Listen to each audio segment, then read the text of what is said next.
Intelligent, dangerously powerful, the unchallenged sovereign of Earth's oceans. They are the Orca, killer whales, and their complex societies extend back into antiquity. But does our modern society now threaten theirs? Join Jean-Michel Cousteau and his team as they investigate humankind's mirror in the water and discover that the orca's fight for survival is in fact now our own. It's Jean-Michel Cousteau, Ocean Adventures.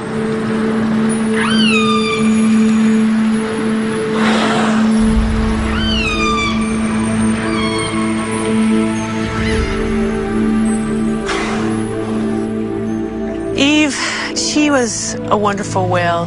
When I was first out here, I had no VHF radio, I had no radar, I didn't even have a compass, and once became lost in the fog. I felt like I was in a glass of milk. You just can't see anything. And I could hear on the hydrophone this big cruise ship headed for me. Anyway, Eve and her family, the next 20 minutes, came up so close to my boat that I was constantly switching the engine into neutral because I didn't want to hit them. And after a few minutes, I could just barely see something, and it was an island, and I popped out, and I was into the glorious sunset and in the clear, and I kept waiting for Eve's family to come out of the fog, but they never did. And that was, for me, it was like worlds colliding, trying to figure out what had gone on, that she had turned around, that she'd stayed by my boat, and then when I was safe, she turned around again. And at that moment, I believed all the stories about dolphins pushing sailors to shore. I don't know what it is about these whales, but they do things like that, and everyone studying these whales sees the same thing. They are our counterparts in the sea, the most complex marine species on the planet. Orca, the ruler of the ocean. Male orcas can be 9 tons, 32 feet long, with a towering dorsal fin 6 feet tall. But crowned with a smaller curved fin, it may be the females that rule the pod. They are the most widely distributed marine mammal in the world. Their realm extends from the Arctic to the Antarctic. Largest of the dolphins, orcas, also called killer whales, number fewer than 100,000 worldwide. And finding them will take Jean-Michel Cousteau and his team across the globe, accompanied at times by his son Fabien and daughter Celine. The Cousteau team will journey to both the northern and southern hemispheres as they seek out killer whales in the Pacific Ocean. The team will discover that people and orcas share surprising similarities, even similar needs, a fact made clear by their experiences with Keiko, the world's most famous killer whale. The team will also learn how some of the characteristics we consider strictly human, like language and culture, may have also evolved among killer whales. They'll travel among groups of orcas that are as similar and as different as we are from each other. Their journey begins in the Pacific Northwest, where orcas have been revered by native people for millennia, studied by scientists for decades, and where our story of the complicated relationship between orcas and people begins.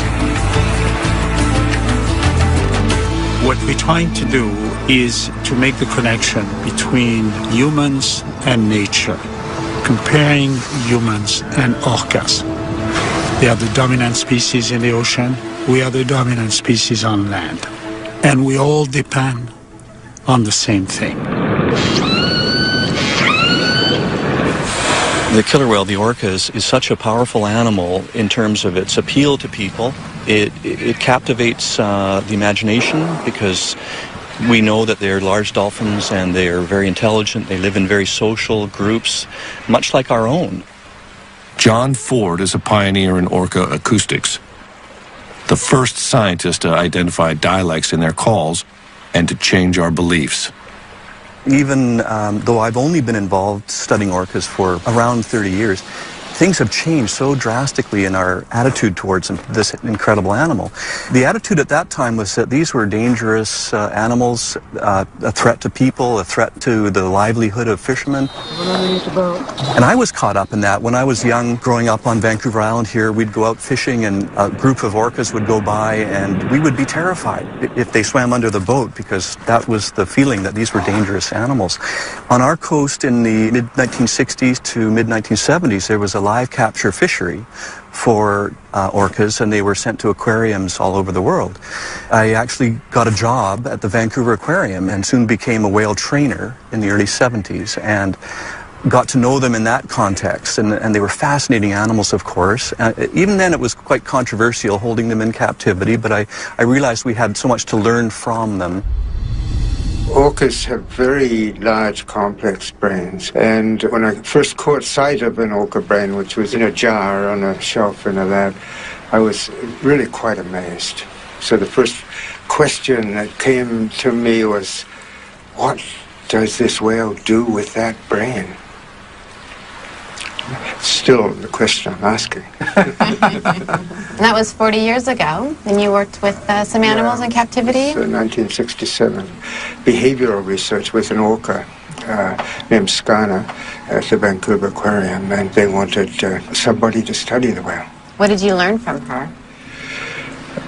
Mostly, I think I learned that this was a very unsuitable place to keep a remarkable being. That was around the time, actually, that Dr. Michael Bigg, who died in 1990 and was very much our mentor and the true pioneer whose vision led to photo identification, he started learning about the societies that these whales live in around our coast, and that these were incredibly complex animals with very elaborate social relationships. You put the brain and the implications of that together with the social side, and you understand immediately that putting her in a concrete tank and completely shutting off the company of her kind was an enormously unfair and inappropriate thing to be doing. But at the time, it was through the close contact of captivity that we began to learn about them, one at a time.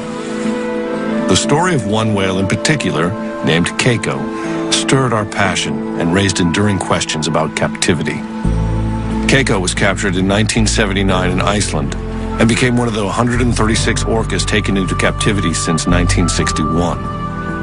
But he did not become one of the more than 100 that have died there, or one of the 42 killer whales that remain in captivity. Captured at age 2 and eventually sent to Mexico City, Keiko was breathing the world's smoggiest air, a master of the ocean at 7,000 feet above sea level, in the artificial seawater of a shallow pool where he entertained the crowds. Keiko would have lived his life in poor health, swimming in circles except for one thing. He became a movie star. As Willie, he was free to 10 million film-going children. But in reality, Keiko went nowhere. The stress of his environment caused a skin disease, which spread as his health seriously deteriorated. The real whale was slowly dying, and Keiko had to be moved. When it was learned that Keiko was still captive, millions of children wrote in, demanding his freedom, and a spontaneous movement was started to free the sick whale. Keiko's owners donated him for the unprecedented experiment of reintroducing him into the wild, and the Oregon Coast Aquarium customized a pool for his care. Suddenly, the reality of freeing Keiko became far more interesting than the movie, as Keiko began a long and complicated journey toward freedom. Ultimately, true freedom for Keiko would mean being accepted into a pod of wild whales, since orcas live their entire lives in tightly connected social groups where all members are related to each other. It's now understood the best chance for Keiko would be to find his mother. It very much is a matriarchal society, or matrilineal, in that everybody in the group is related through female descent to a female ancestor. Individuals stay with their mother or their grandmother for the whole life. And it took some years to really understand that, because it is very unusual in that the large adult males never leave the group. The bond between a mature male and his mother is very, very strong. I know that Eve, the whale that came to you in the fog, was a matriarch. What happened when she passed away? Eve only had 2 sons, no daughters. And those 2 males went around Hansen Island for weeks and didn't survive her death for very long. Generally, the males will join their sister's family, but they become a loose satellite. They never again have the bond that they had with their mother. It's a unique social system. Orca is a very conservative animal. Basically, you only socialize with somebody who your mother introduced you to. The resident populations on this coast are really fairly clearly divided socially into 2 different groups. The northern residents, it's about 240 whales, 16 pods. The southern residents are around 90 whales, 3 pods, quite a bit smaller. What's really interesting, and we don't really understand this, but they never mix. And then we have overlaying that, we have transients, the mammal hunters. They don't mix with the residents, but they will often mix with other transients.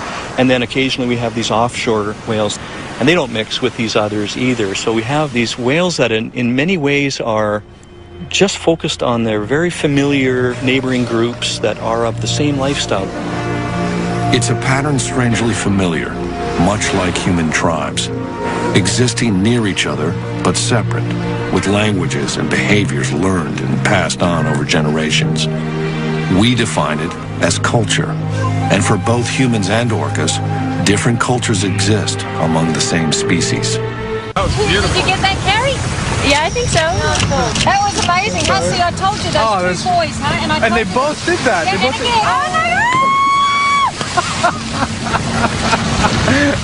The New Zealand orca I found are just so completely different from the Pacific Northwest. I had this paradigm that was how orca were around the world. They had a matrilineal society and stayed in very strongly bonded groups, and that there was another population who fed on marine mammals. Well, it turns out here that the New Zealand orca are moving around between groups. They feed on fish, sharks, rays, and marine mammals. Acoustically, they're different. They have a good Kiwi twang, just like I do.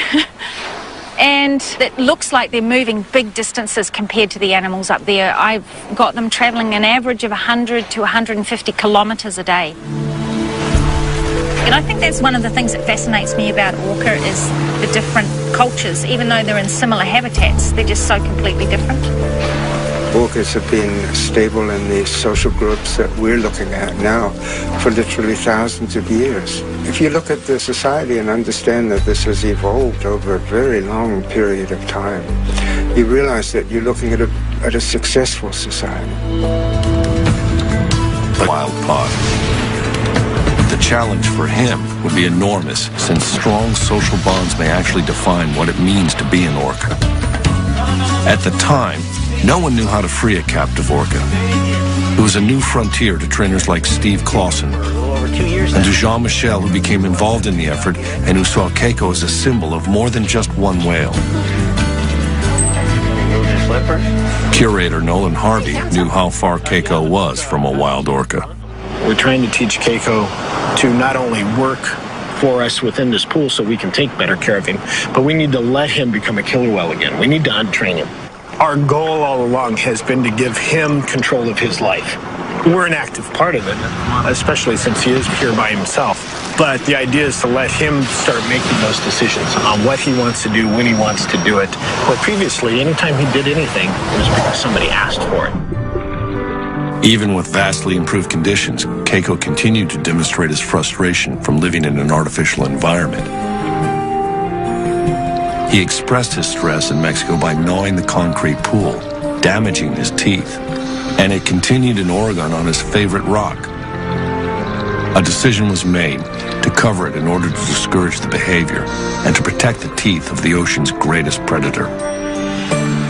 An orca's sharp, conical-shaped teeth make feeding on large prey possible, but Keiko primarily eats fish which orcas swallow whole, so his damaged teeth should not be a problem in the wild. When he arrived in Oregon, Keiko was 1,000 pounds underweight, but soon doubled what he was eating in Mexico. His waistline increased by 3 feet. He gained nearly 2,000 pounds and grew 8 inches longer. But he still had to be taught to catch live fish as a milestone for his release, and in order to survive in the wild.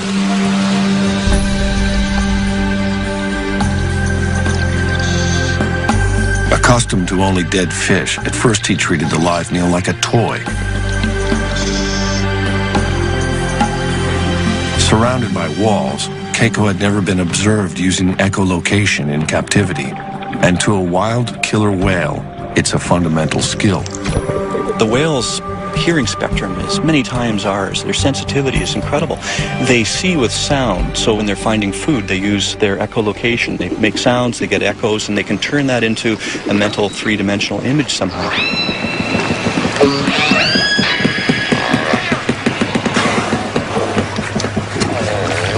You know, when you go into different places around the world and you look at what orcas are doing and understand that they've sort of figured out how to live in the particular niche that they happen to have found, it's really interesting looking at the differences. As gray whales migrate up the coast through Monterey, California, a pod of transient orcas show why they're called wolves of the sea. They hunt in packs to isolate, then overpower a gray whale calf. It's a predictable hunt, with as many as a third of the calves taken by orcas. 20 to 30 whales may work together and share the bounty. Sharing seems to be really important in these groups. It seems to be part of the way that the whales live together to avoid competition. Certainly they food share when it comes to feeding on larger animals, but that's probably more a facet of the fact that these things that they're feeding on, like whales, are so big and there's not many of them. In terms of they kill one, then everybody has to feed on it. A female, the best hunters, will bring up a fish, and others from her matriline will come over and share that prey item. What's kind of surprising for the residents, they will share even a salmon that's perhaps only 5-10 pounds. They will share that, even though any whale in the group could easily swallow it. It has given us a new appreciation and insight into the workings of their society. That said, even though their dietary preference is culturally maintained and driven, they don't seem to be really adaptable in the short term. It might take a while before they can start focusing on alternative species. Killer whales are real traditionalists. They only do what mom did. They eat when mom eats, and they socialize with the whales that mom socialized with. They really don't like to branch out. So if you have a habitat change and that particular prey is not there anymore, then it's difficult for the orca to adapt. Within decades, and for a variety of reasons, orcas throughout the world may be at the crossroads of adaptation or extinction as their prey diminishes, something the resident whales of the Pacific Northwest now face. It's a growing issue for the future, but is similar to the question of whether Keiko would be able to adapt to hunting live fish in the wild. Without another whale to teach him, Keiko initially seemed confused about the shift in his diet, until finally either hunger or common sense kicked in, and he began to catch a few live fish. In the wild, that wouldn't be enough. Using ultrasound to measure Keiko's fat layer or blubber, the staff identified where it would show if he weren't eating enough. In theory, by measuring his blubber so easily in the wild from an extended pole, scientists could know if and when they would have to intervene. They did know that Keiko would have to be in better shape than he had ever been, so even his 30 different toys were designed with a purpose. Filled with water, a 200-pound ball became Keiko's workout. When he first arrived, Keiko could barely hold his breath for 3.5 minutes. He soon progressed to almost 18, normal for a wild killer whale. But Keiko was still far from a wild whale, which was vividly seen when at night he gathered his toys around him to sleep. An array of cameras and hydrophones captured Keiko's movements and sounds. Taking advantage of this opportunity, scientists carefully analyzed his vocalizations, trying to match them with specific behaviors, hoping to take a step toward understanding killer whale communication. Keiko, however, had not communicated with another orca in more than 20 years. I was studying a pair of whales called Orca and Corky. They would begin conversations with certain sounds and end conversations with certain sounds. And I realized that studying communication between those two whales in captivity would be like studying communication between two people in a prison. That there was no way that I was going to actually learn what they were saying and the real context of their lives. I'll tell you the main thing about Corky, and she's a survivor. She has been in captivity for 38 years, about 43 years old, which is incredibly old for a captive orca. Most of them die within 10 years. She still uses the calls of the A5 pod, and she is swimming around the tank, and in a concrete tank, the sounds that they make reverberate off the walls of the tank. They're constantly in an acoustic fuzz. I think it's an incredibly stressful environment simply because of that. And how is your research here at Orca Lab different? Well, when I was working in captivity and understood that if one wanted really to learn about them, you needed to go into the wild and study them there at a distance. And that's where we got into developing remote hydrophone systems that enable us to hear whales that we can't see.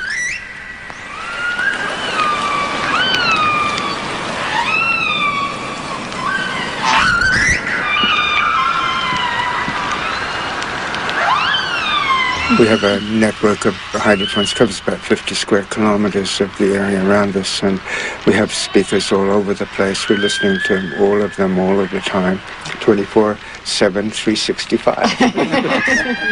But we're normally listening to a space, and there are many voices in that space. In a sort of general sense, we understand when the whales are doing certain things. We understand when they're chasing fish, for example, because we're hearing echolocation.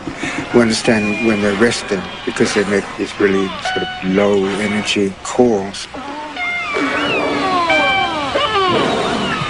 But we don't know who the voices belong to. So I think a really fascinating area to get into is the question of who as individuals are we listening to. And if we can understand who's speaking, maybe ultimately we might begin to understand what is being said. I wanted to take all that I had learned in captivity and apply it to wild whales. And so I contacted a brilliant scientist in Canada, Dr. Mike Bigg, and I asked him, do you know what family of whales Orca and Corky came from? Which sounds like an extraordinary request, but he at the time was photographing each dorsal fin and saddle, learning to tell them apart, collecting all the pictures from the capture, and there was a bunch of pictures that showed this whale we now call A23 with little baby Corky just before she was taken from her mom. So I had no boat experience. I threw everything into a pickup truck and we pumped up the Zodiac in Alert Bay, and we went out there, and I stopped and I put the hydrophones down, put on the headsets, and it was her family calling. And for the first time, I heard these sounds in their natural environment just rolling on and echoing. And my first feeling was enormous guilt that it was me that was there, not Corky. But that's how I found them. One promising factor in Keiko's finding his family was that orca calls can be heard 10 miles away. There was hope for a dialect match among the North Atlantic orcas, where Keiko would be reintroduced, 100 miles from where he was captured. To prepare for his move, a bay pen was constructed in a pristine Icelandic bay. Finally, the day arrived to return Keiko to the home he barely knew. This had been Keiko's unexpected journey to freedom that millions of children demanded, but that no one knew exactly how to accomplish. Jean-Michel had watched Keiko's transformation for over 2.5 years and had been witness to his devoted fans. Good luck! Even the U.S. Air Force had agreed to rent a C-17 cargo plane and crew for the trip, announcing it was in the best interest of the nation to fly Keiko home.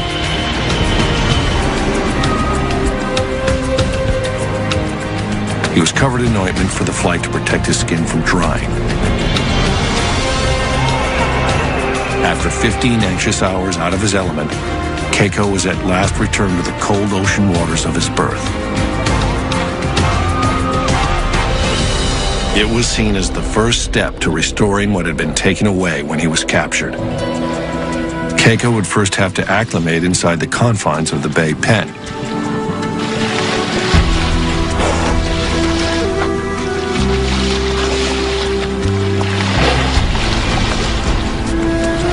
Months later, his world expanded to the enclosed bay, where for the first time, he ruled in relative freedom.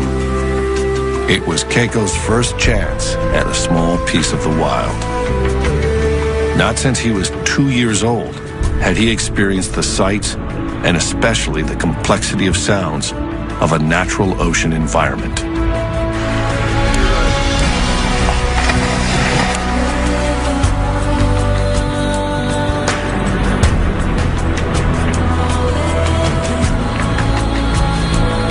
It had been 23 years, half his expected lifetime, since Keiko had even seen the bottom of the sea.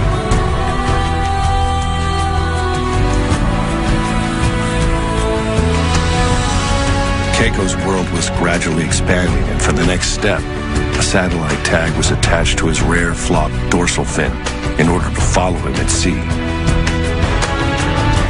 Its attachment was no more painful than piercing an ear, but the tag and Keiko would have to wait another season following complications to be tested at sea. Finally, in the summer of 2000, sea trials began. Everything from then on was up to Keiko. The difficult promise to give him the choice of freedom had been kept.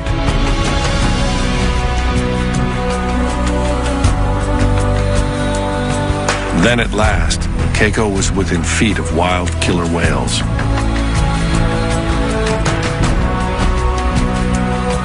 He seemed enthusiastic at first, but then experienced what might have been shyness or fear and turned back.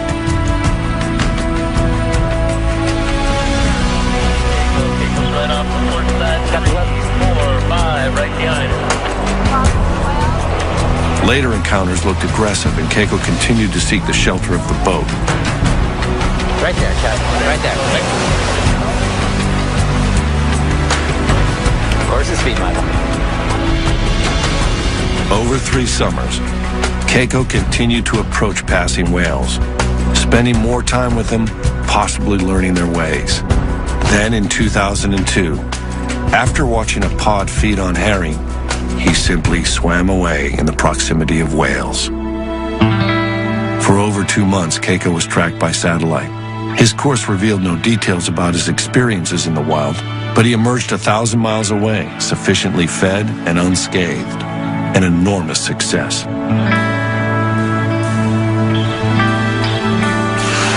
Then, perhaps seeking human companionship or just chasing an easy meal, Keiko followed a fishing boat into a Norwegian fjord.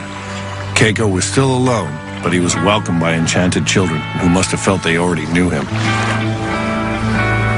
Strong bonds are undeniably formed between captive orcas like Keiko and people. But we've been slow to consider that the ocean's greatest predator, wild and free, may also be curious to understand us. Hey, I see you there. Come on. Come on. Hello. Hello. Who's that? Come on. Hello. What you doing? What are you doing? And I said, oh, you got Do both of these whales take interest in your boat? Well, you know, as a scientist, you have to say no. But as a whale hugger, oh, for sure. You know, there's no doubt in my mind. Right there. You see him? Yeah, he's right there. He's right in front of us. I see his fin. Hang right in there so you can see him. You know, when he's swimming on the side underwater like that, he can see you through the water surface just like you can see him. So it's a bit distorted, but he definitely knows that you're there. So, you know, leaning right over and looking at him, it's just as interesting for him as it is for you. Right. Yeah. Right. And I find if I take no notice of them and I put on my scientific face and I just take my notes and everything, they don't interact. But if I have a good time with them and really interact with them, then they get all involved as well. Oh. Yeah. In an effort to both protect orcas and to involve the public, Orca Hotline, Ingrid speaking.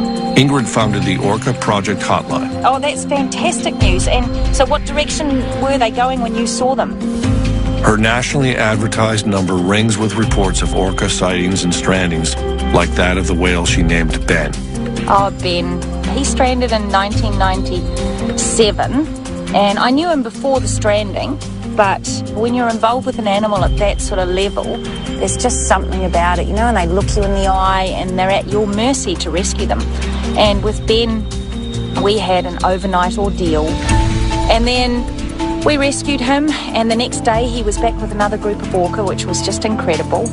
But a year later, he got run over by a boat, and it was just tragic. But a year later, I found him, and his dorsal fin, the back half, had completely collapsed and folded over. So now he's got this funny little fin where bit sticks up and the rest folds down. But he survived, and he's very cautious of boats now. But he'll still come over to my boat. I think that by showing people the variation within the individuals, it makes the animals a little bit more personable, if you like. If somebody can call me up and say, hey, I just saw Ben, it gives them a little bit of a stake in Ben's life. And so hopefully, you know, they'll slow down their boats, they'll drive a little more respectfully. The data, of course, is really valuable for my research, but ultimately I want it to be that the public will want to protect these animals. Keiko, however, was at risk of being loved too much by a well-meaning public. The Norwegian government passed laws to protect him, and the Free Willy Keiko Foundation and the Humane Society of the U.S. agreed to continue his care. He arrived in Norway, obviously having fed himself at sea, but without fish in the fjord, concern grew, and the decision was made to begin feeding him again. Keiko had everything he needed, except the company of his own kind. In 2003, after more than a year in Norway, at age 26, relatively young for a male orca, Keiko took a final breath and died from a pneumonia-like virus. His burial was the last outpouring of affection for the whale we thought we knew and who had done everything we asked.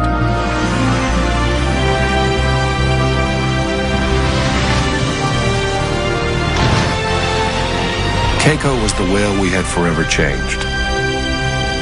And no matter how good our intentions, he was the whale we couldn't fix for him to become what nature had intended, an orca in the close company of other whales.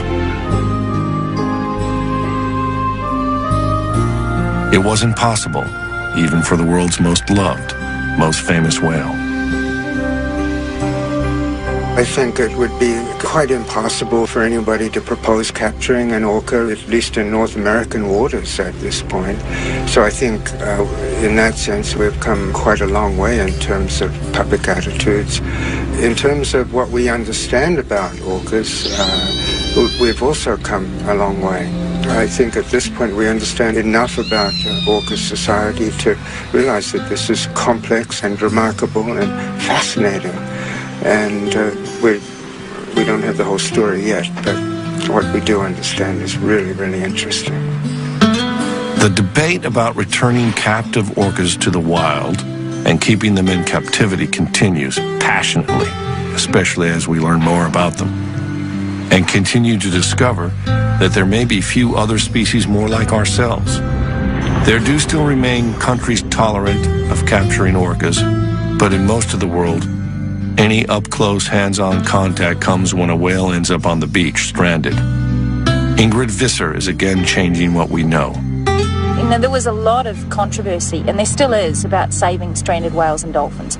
People say that they have crushed internal organs from sitting on the beach for so long, and then other people say that they're no longer viable. The stress hormones and all of this sort of thing, that these animals can't reproduce, and that they're basically a drain on society if you put them back, because they're going to be eating fish and contributing nothing. So Miracle, she's stranded. She was rescued, and then I saw her again after the rescue 3 years later. And then about 5 years later, she had her first calf, and that calf is called Magic. So it was really, really incredible to see Miracle, who had this stranding event, been rescued and then had her very first calf, and the calf has survived. So yeah, magic it was. How cool was that? Wow.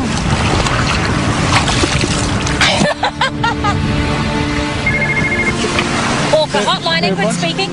In the middle of her research, Ingrid gets a call that a small female orca is stranded on an isolated beach in heavy surf. She and the team rush to assist. She's somewhere on this bit of coastline here. We're not sure exactly where, but this area here, these lines on the chart are marking that it's really rough and surf breaking. So we're kind of hoping we'll be able to pick her up and move her by tractor and trailer somewhere into here. Okay, well, let's do it. Time is critical in a stranding rescue, so Ingrid and Jean-Michel will fly directly while the team drives the 5 hours to the site. New Zealand's hills are bordered by a twisting 9,300-mile coastline. Whale strandings are fairly common, but successful rescues are not. The Orca was first sighted around 1 o'clock by some hikers in a very remote part of the west coast, west of Auckland, tossing and turning in the surf. We ultimately got to the beach, and indeed, this young female, a little over 3 meters long, was very badly stranded. So when we actually first saw her, of course, there's just the natural emotions of just wanting to break down and cry, and knowing that she's away from her family, and knowing that she has no idea if we're people that are going to help her or hurt her. But help comes by digging holes for her flukes and flippers to relieve the discomfort, then keeping her skin moist.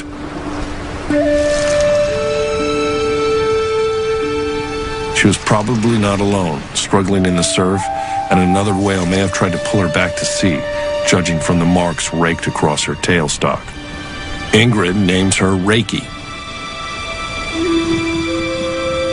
Most important to her survival is keeping the young whale hydrated after hours of stress on the beach. Ingrid is successful in getting her to accept a tube bringing water. Yeah. It's a triage that also involves reassurance and comfort.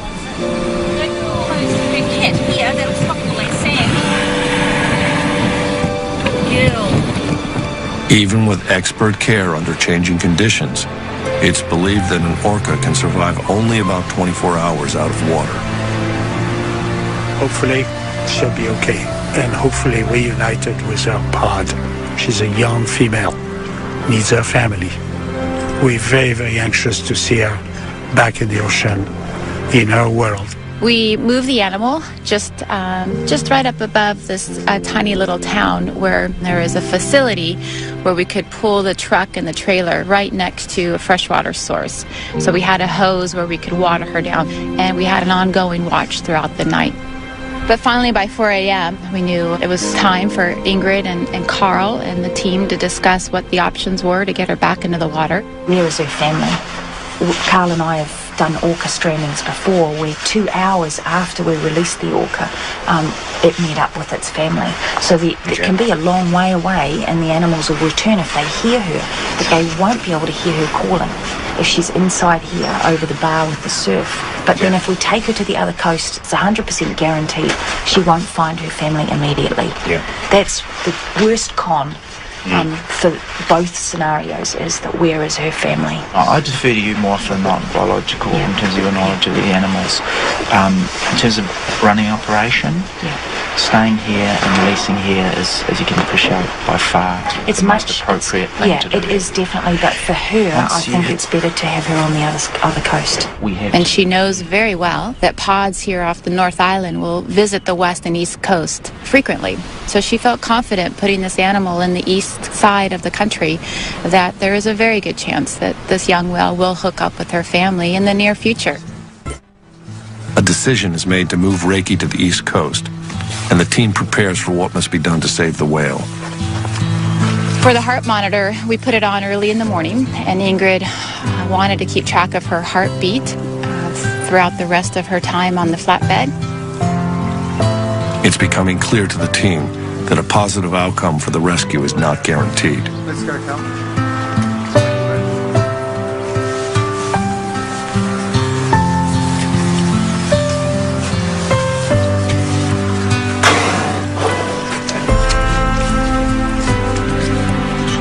For me personally, it was the first time I've seen an orca so close. But Ingrid, with her trust in us, we really were not only filming and assisting, but we were participants. And when she had asked me to sit next to the whale and help keep the heart monitor on her the entire time, it was my job then to really have that continuous touch with the animal and really hopefully transmit my calmness to this animal. And her heart was very normal, was average between 60 and 80 heartbeats per minute. And there were times when it even dipped a little bit, which was hopefully a sign of her calmness.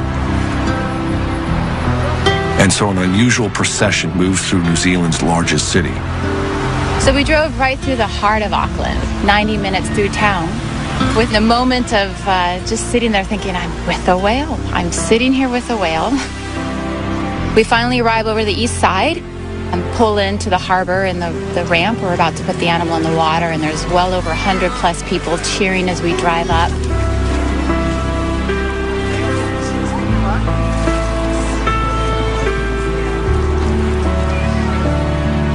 The whale is gently rocked into the water, but is disoriented from the ordeal and lies still. From there's a full flood of emotions. And at first the animal is hardly moving at all. And Ingrid's like, it's all right. You know, her muscles, if you could just imagine your muscles just cramped for hours and hours and not being able to stretch. So she just is probably just, you know, stretching out and getting back into this fluid environment. And finally Ingrid says, just have some of the people back away and only 2 of you stay close to her to support her.